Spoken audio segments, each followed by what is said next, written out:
చంపుతాను అని రామచంద్రమూర్తి ప్రతిజ్ఞ చేశారు. ఎక్కడున్నాడు వాలి అని అడిగారు. అడిగితే చూపించలేదు సుగ్రీవుడు. వాలి ఫలానా చోటు ఉంటాడు, రావయ్యా నీకు చూపిస్తాను అని చూపించలేదు. చూపించకుండా ఒక మాట చెప్పారు, రామ తొందరపడకు, నీకొక్క విషయం చెప్తాను విను అన్నారు. చెప్పు అన్నారు రామచంద్రమూర్తి. ఆయన అన్నాడు, సముద్రాత్ పశ్చిమాత్ పూర్వం దక్షిణాదపి చోత్తరం క్రామత్యనుదితే సూర్యే వాలి వ్యపగతక్లమ. నీకొక్క విషయం చెప్పాలి రామ, సూర్యోదయానికి ముందర నిద్రలేస్తాడు వాలి. నిద్రలేచి తన కిష్కింధలో తన అంతఃపురం నుంచి ఒక్క దూకుతాడు. తూర్పు తీరం దగ్గర దిగుతాడు, తూర్పు సముద్రం దగ్గర దిగుతాడు. దిగి అక్కడ సంధ్యావందనం చేయడం మొదలు పెడతాడు. అక్కడ అర్ఘ్యం ఇస్తాడు. అక్కడి నుంచి ఎగిరి పశ్చిమ సముద్రం నుంచి తూర్పు సముద్రం దగ్గర దూకుతాడు. ఒకే దూకులో ఎంత వేగంగా దూకుతాడో చూడండి. ఈలోగా సూర్యోదయం అవదు. అవక ముందు మళ్ళీ తూర్పు సముద్రం దగ్గరికి వస్తాడు. అక్కడ సూర్యోపస్థానం చేస్తాడు. మళ్ళీ అక్కడి నుంచి ఒక్క దూకుతాడు, ఉత్తర సముద్రం దగ్గరికి ఎడతాడు. అక్కడ అర్ఘ్యం ఇస్తాడు. మళ్ళీ అక్కడ నుంచి ఒక్క దూకుతాడు, దక్షిణ సముద్రం దగ్గరికి ఎడతాడు. ఇలా 4 సముద్రాల దగ్గర సంధ్యావందనం చేస్తాడు. ఎందుకు అలా చేయడం అంటే, సూర్యోదయానికి ముందు లేచిన వాడు మళ్ళీ సూర్యోదయం అయ్యే లోపల 4 సముద్రాల దగ్గరికి ఒక్కొక్క గంతులో వెళ్ళి సంధ్యావందనం పూర్తి చేయగలడు. అంత శక్తి ఉన్నవాడు. దానితో పాటు ఇంకొక విషయం చెప్పనా రామా, ఇలా రా అని ఇంకొక చోటుకి తీసుకెళ్ళాడు. ఈ పర్వతం వంక చూడు అన్నాడు. చూసావా ఈ పర్వతాలు ఎంతెంత ఉన్నాయి, శిఖరాలు ఎంత పెద్ద పెద్ద శిఖరాలు చూసావా? ఒక్కొక్క దాంట్లో 150 ఫ్లాట్లు ఉన్న అపార్ట్మెంట్ ఎలా ఉంటుందో అంతంత శిఖరాలు ఉన్నాయి కదా. ఇప్పుడు విను, అగ్రాణ్యారుహ్య శైలానాం శిఖరాణి మహాంత్యపి ఊర్ధ్వముత్పాత్య తరసా ప్రతిగృహ్ణాతి వీర్యవాన్. పొద్దున్నే వెళ్ళిపోతాడు ఇంటికి. సంధ్యావందనం అయిపోయిన తర్వాత భార్యను అడిగి ఓ చెంబుడో బిందెడో గ్లాసుడో పాలు తాగుతాడు. తాగి మళ్ళీ వస్తాడు అరణ్యానికి. వచ్చి ఈ పర్వతాలు ఎక్కుతాడు. ఎక్కి ఈ పర్వత శిఖరాలని ఊపి విరగ్గొట్టేస్తాడు. విరగ్గొట్టేసి వీటిని గాలిలోకి విసురుతాడు. విసిరి బంతులు పట్టుకున్నట్టు పట్టుకుంటూ ఉంటాడు. మళ్ళీ పట్టుకుని వాటిని పైకి విసురుతూ ఉంటాడు. ఎలా? ఈ చేత్తో ఓ శిఖరం, ఈ చేత్తో ఓ శిఖరం పట్టుకుని గాలిలోకి ఎగరేసి బంతులు పట్టుకున్నట్టు పట్టుకుని ఆడుకుంటూ ఉంటాడు. విన్నావా రామా, ఇలా రా అని ఇంకో చోటికి తీసుకెళ్ళారు. తీసుకెళ్ళి ఇక్కడ ఇంకొక గమ్మత్తైనటువంటి విషయం జరిగింది. వీర్యోత్సేకేన దుష్టాత్మ వరదానాక్షమోహిత జగామ సుమహాకాయ సముద్రం సరితాంపతిం. పూర్వకాలంలో దుందుభి అని రాక్షసుడు ఉండేవాడు. వాడికి ఒళ్ళు పొగరెక్కింది రామా. వాడికి బలం ఉంది. ఎందుచేత అంటే వాడు వరాలు పొందాడు. వాడికి ఒంట్లో బలం ఉంది కదా అని ఏం చేస్తాడు? ఆ బలాన్ని ఎవరినో ఉండి కొట్టాలి. ఒంట్లో బలం ఉంది, అందుకని వాడికి ఏంటంటే రోజు వాడు ఉండాలి కొట్టడానికి. వీడితో దెబ్బలు తినాలి వాడు. వీడితో వాడు యుద్ధం చేయాలి. పని వాడు దెబ్బలు తినేస్తే వీడు ఊరుకోడు. వాడు వీడితో యుద్ధం చేయాలి. వాడిని వీడు చావగొట్టేస్తాడు. వాడికి ముక్కులోంచి నోటంటా చెవులంటా నెత్తురు వచ్చి వాడు చచ్చిపోయాక వాడు వెళ్ళిపోతుంటాడు. వాడికి అదో అలవాటు ఆ దుందుబికి. ఎందుకంటే కండకావరం నాకు బలం ఉందని. అందుకని అటువంటి వాడు ఒక రోజున సముద్రుడి దగ్గరికి వెళ్ళాడు.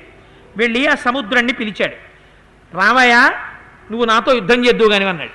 అంటే సముద్రుడు అన్నాడు, నీతో నాకు యుద్ధం ఎందుకయ్యా? నాకేం యుద్ధం చెయ్యాలని లేదు. అయినా నీ బలం ఎక్కడా, నా బలం ఎక్కడా? నేను నీతో యుద్ధం చేయడం ఏమిటి? నేను చెయ్యలేను అన్నాడు. చెయ్యలేను అంటే వాడు వదిలిపెట్టాడు. వాడన్నాడు, చెయ్యలేనంటే నేను వదలను, నాతో యుద్ధం చెయ్యగలిగిన వాడిని నువ్వైతే చూపించు అన్నాడు. ఇదో విచిత్రం. ముష్టి అన్నవి ముష్టి వేసే వాళ్ళనన్నా చూపించన్నట్టు ఇదేం పిచ్చ. నువ్వన్నా యుద్ధం చెయ్యి, లేకపోతే యుద్ధం నాతో చేసేవాడి పేరు ఒకటి చెప్పన్నాడు. ఇంకా వాడి లిస్టులో పేర్లు అయిపోయాయి అప్పటికి. ఆయన అన్నాడు, అబ్బో నీకు చాలా కండకావరంగా ఉందిరా. శైలరాజో మహారణ్యే తపస్వి శరణం పరం శంకర శ్వశరో నామ్నా హిమవానితి విశ్రుత గుహాప్రశ్రవణోపేతో బహుకందర నిర్ఘర స సమర్థస్తవ ప్రీతి అతులాం కర్తుమాహవే. హిమవంతుడని ఉత్తర భారతదేశంలో ఒక పెద్ద పర్వతం ఉందయా. అది మంచు పర్వతం. పెద్ద పెద్ద శిఖరాలు ఉంటాయి. ఆయన కూతురు పార్వతీదేవి. ఆ పార్వతీదేవిని పరమశివుడికిచ్చి వివాహం చేశారు. శంకరుడికి ఆయన సాక్షాత్ మామగారు. ఆయన మీద పెద్ద పెద్ద సెలయేళ్లు ప్రవహిస్తూ ఉంటాయి. ఎన్నో గుహలు ఉంటాయి. పెద్ద పెద్ద ఋషులు తపస్సు చేస్తుంటారు. వెళ్ళి ఆ హిమవంతుడితో యుద్ధం చేయవయ్యా అన్నాడు. అంటే వీడు వెంటనే ఎగిరి అక్కడికి వెళ్ళాడు. వెళ్ళి మామూలుగా పిలిస్తేనే చెయ్యిని యుద్ధం అంటున్నారు, వీళ్ళని రెచ్చగొట్టేయాలనుకున్నాడు. అనుకుని ఆ పర్వతం ఎక్కాడు.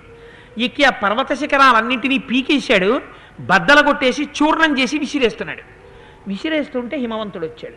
అడిగితే హిమవంతుడు అన్నాడు, ఇదేమిటయ్యా, నీతో నాకు యుద్ధం ఎందుకయ్యా మధ్యలో, నాకేం యుద్ధం చెయ్యాలని లేదు అంటే వీడన్నాడు, నువ్వు యుద్ధం చేయకపోతే ఎలాగయ్యా, సముద్రుడు ఇలాగే అన్నాడు, నువ్వు ఇలాగే అన్నాడు, ఇలా యుద్ధం చేయనంటే నేను ఒప్పుకోను, యుద్ధం చేసేవాడి పేరోడు చెప్పన్నాడు. అంటే ఆయన ఆలోచించి అన్నాడు, నీ ఒంటి తీట తీర్చగలిగిన వాడు ఒక్కడున్నాడయ్యా, అక్కడికి వెళ్ళన్నాడు. ఎవరన్నాడు? తతస్తద్వారమాగమ్య, అక్కడ వాలీనామ మహాప్రాజ్ఞ శక్రపుత్ర ప్రతాపవాన్ అభ్యాస్తే వనర శ్రీమాన్ కిష్కిందా మధుల ప్రభాం. కిష్కింధ రాజ్యాన్ని ఏలేటటువంటి వాలి ఉన్నాడు, మంచి బలవంతుడు. అక్కడికి వెళ్ళు, వెడితే ఆయన నీతో యుద్ధం చేస్తాడు. ఆయనకి ఇలాంటి వాళ్ళే కావాలి, రోజు ఆయన లిస్టు వెతుక్కుంటున్నాడు పాపం. నువ్వు ఇవాళ నువ్వు దొరుకుతావు, మీ ఇద్దరు కొట్టుకోండి బాగుంటుంది, మా దగ్గరికి ఎందుకో అన్నాడు. అనగానే వీడు సంతోషంగా అక్కడికి పోయాడు. పోయి అంతకుముందు వీడికి వాలికి ఏమైనా వైరం ఉందా, వీడు ఎందుకు వచ్చాడంటే దెబ్బలాటెట్టుకోవడానికి వచ్చాడు.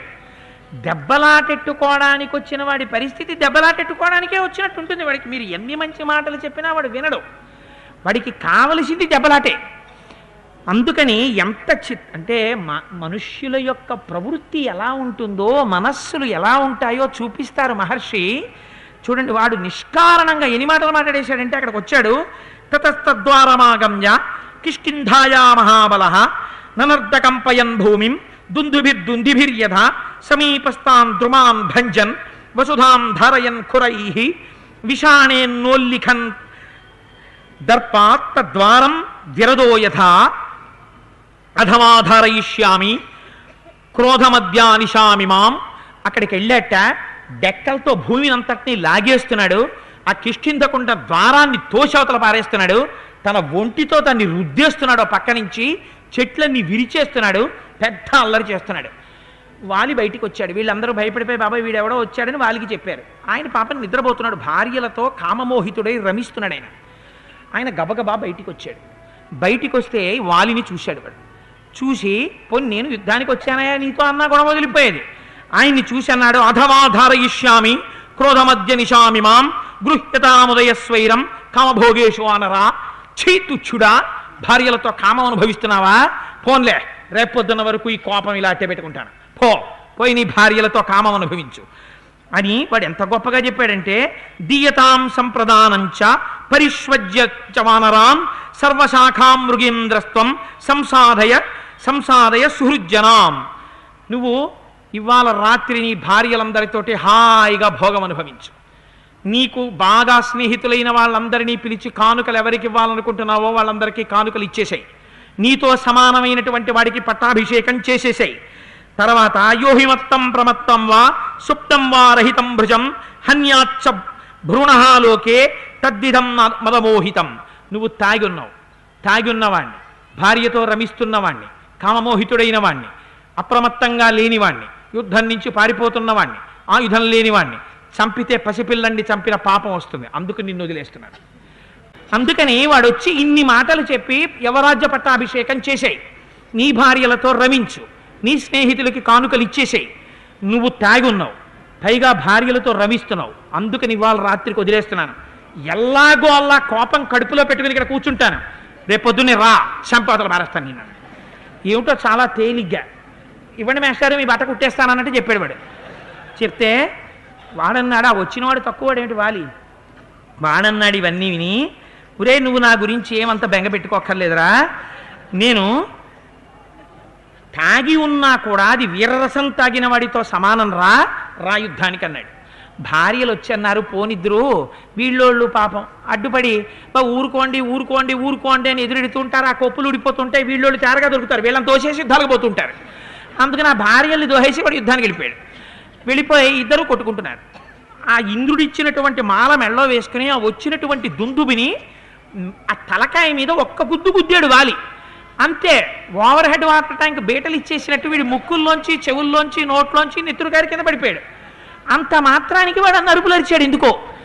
వెంటనే వాలి లేచాడు, మళ్ళీ వాళ్ళని పొడుస్తుంటే వాలి చూశాడు, పిడిగుద్దులతోటి, మోచేతులతో, కాళ్ళతో, పాదాలతో. వాడికి ఎంత సరదాయో అనుకోకుండా వచ్చిన ఆహారం. వాడు వీడిని చావగొట్టేశాడు, వీడు చచ్చిపోయాడు కింద పడి. చచ్చిపోగానే వీడు ఊరుకుంటాడా? వీడికి అసలే దొరికినటువంటి ఆహారం ఇది. వాడు ఆ చచ్చిపోయిన శవాన్ని పైకెత్తాడు. పైకెత్తి తం తోలయిత్వా బాహుభ్యాం గత సత్వమచేతనం చిక్షేప బలవాన్ వాలి వేగే నైకేన యోజనం. గిర్ర గిర్ర గిర్ర గిర్ర గిర్ర తిప్పి ఆ రాక్షసుడి శరీరాన్ని విసిరిశాడు. అది యోజనం అవతల దూరం నెత్తురు నోట్లోంచి ఇలా కారిపోతూ ఎర్రటి రక్తం కారిపోతుండగా శరీరం అలా గాల్లో యోజన దూరం ఎగురుకుంటూ ఎగురుకుంటూ వెళ్ళి ఆ విసరణంలో చూసుకోలేదు. మతంగ మహర్షి ఆశ్రమం దగ్గర పడిపోయింది. పడిపోవడంలో ఆశ్రమం అంతా నెత్తురు పడింది. పడేటప్పటికి మహర్షి బయటికి వచ్చారు. ఎవడురా ఒళ్ళు కొవ్వెక్కి దుందుబి కళేబరాన్ని ఇటు విసిరినవాడు దివ్య దృష్టితో చూశారు. కొడుకుని పెంచినట్టు పెంచాను రా ఈ ఆశ్రమాన్ని, ఈ అరణ్యాన్ని. ఎవడో దౌర్భాగ్యుడు ఒక శరీరాన్ని విసిరాడు, నెత్తురంతా వచ్చి ఇక్కడ పడింది. ఎవడు ఆ శరీరాన్ని విసిరాడో ఆ దౌర్భాగ్యుడు ఇక్కడికి వస్తే వాడి తల 1000 వ్రక్కలైపోతుంది అన్నాడు ఆయన. వాడు మరణిస్తాడు అన్నాడు అని వానరములకు 1 డే నోటీస్ ఇచ్చాడు ఆయన.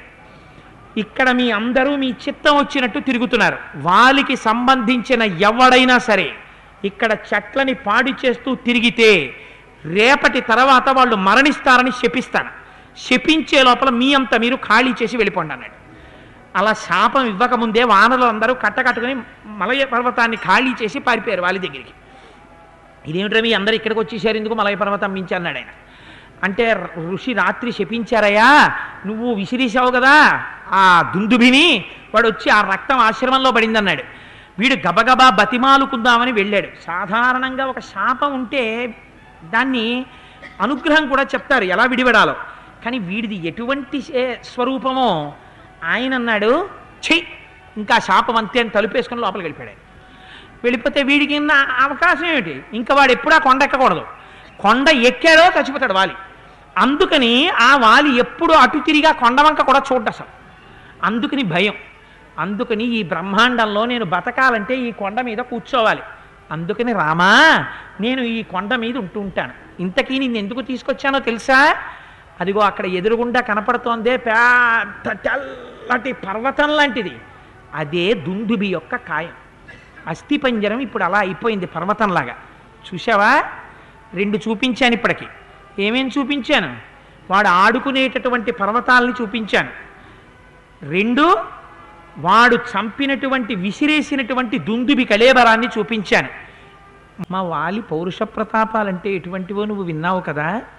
ఇది విన్న తర్వాత కూడా నువ్వు వాలిని చంపగలను అని అనుకుంటున్నావా? అంటే చిన్న అనుమానం రాముడి మీద. చంపగలను అని నీకు ధైర్యం ఉందా అంటే ఉన్నమాట చెప్పాలి కాబట్టి చెప్పేశాను. మా వాలి పౌరుషం ఎటువంటిదో. మా వాలి ఎన్నడూ ఎవరి చేత ఓడింపబడినవాడు కాదు. జీవితంలో ఓటమన్నది అసలు తెలియదు వాలికి.